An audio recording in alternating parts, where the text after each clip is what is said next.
O Everaldo era um jogador sóbrio, aplicado e cumpridor de tarefa. E foi isso que lhe deu lugar na seleção de 70.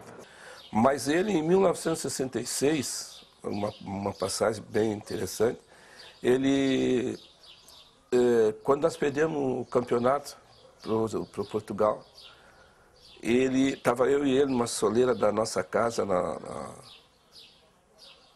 ali na Glória, e quando terminou o jogo, o Eusébio fez o gol, essa coisa toda, terminou o jogo, e ele disse para mim: Diego, em 1970 eu vou estar lá e nós vamos ganhar esse campeonato.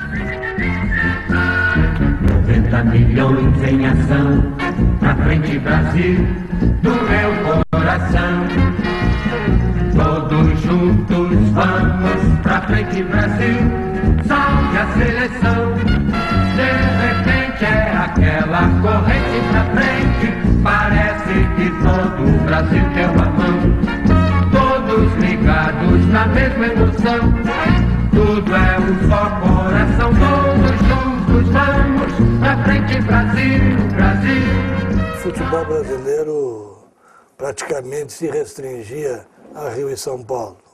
Eram poucas as convocações de atletas de outros estados. E o Grêmio e o Everaldo e o Brasil tiveram, vamos dizer, a sorte do Everaldo ter sido convocado.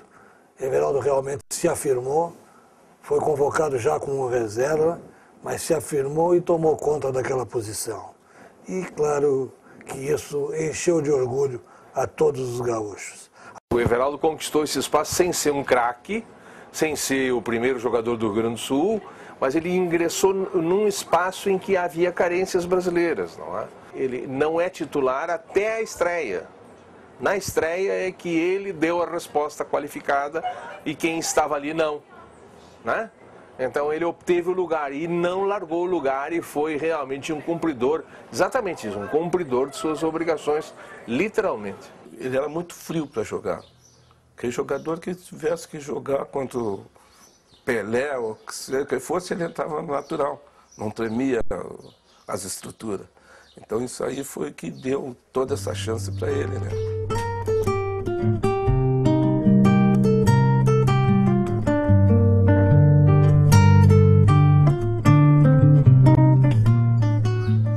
Foi incrível. A chegada dele aqui é uma coisa assim de louco, né? Inclusive tem as fotos ali, mas a gente estava, eu nem sei como vou te dizer como é que a gente se sentia. Bom, eu trabalhava na fisioterapia no Hospital Conceição e Cristo Redentor. Eu fiquei uma semana sem trabalhar.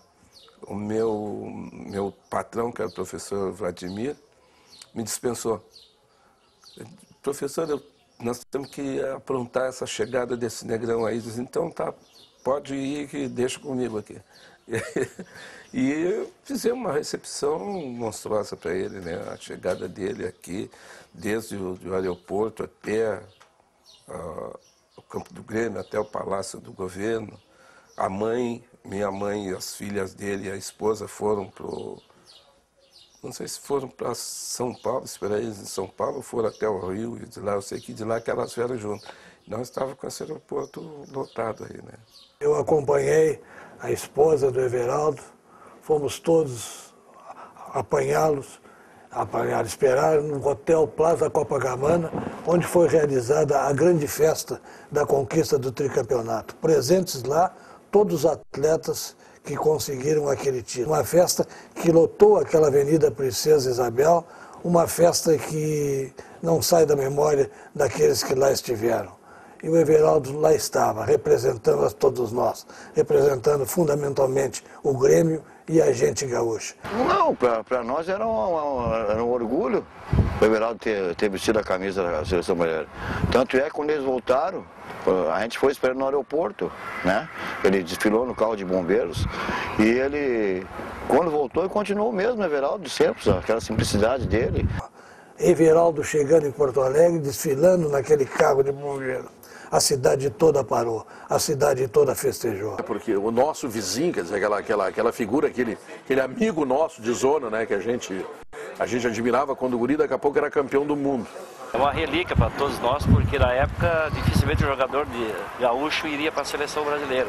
E o Everaldo foi o primeiro, foi campeão do mundo e voltou com uma simplicidade muito grande. Então, uma pessoa que marcou muito por isso. Então, este retorno do Everaldo a Porto Alegre, depois desse título, parou a cidade e o Grêmio fez a homenagem que eu acho que merecia.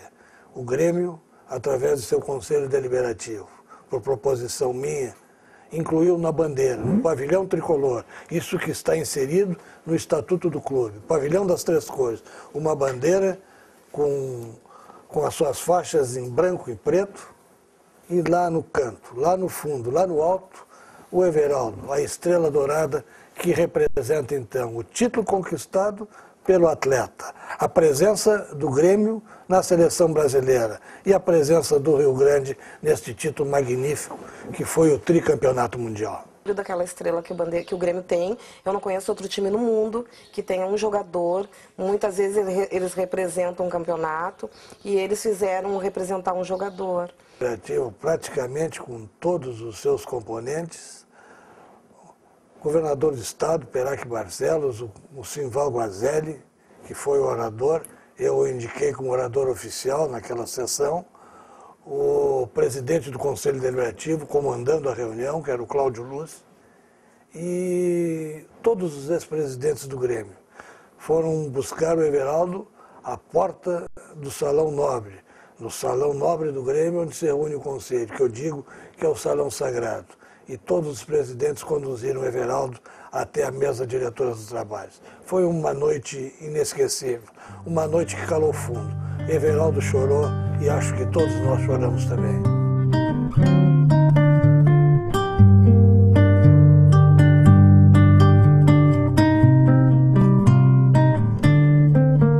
Eu estava sempre com ele, em todas.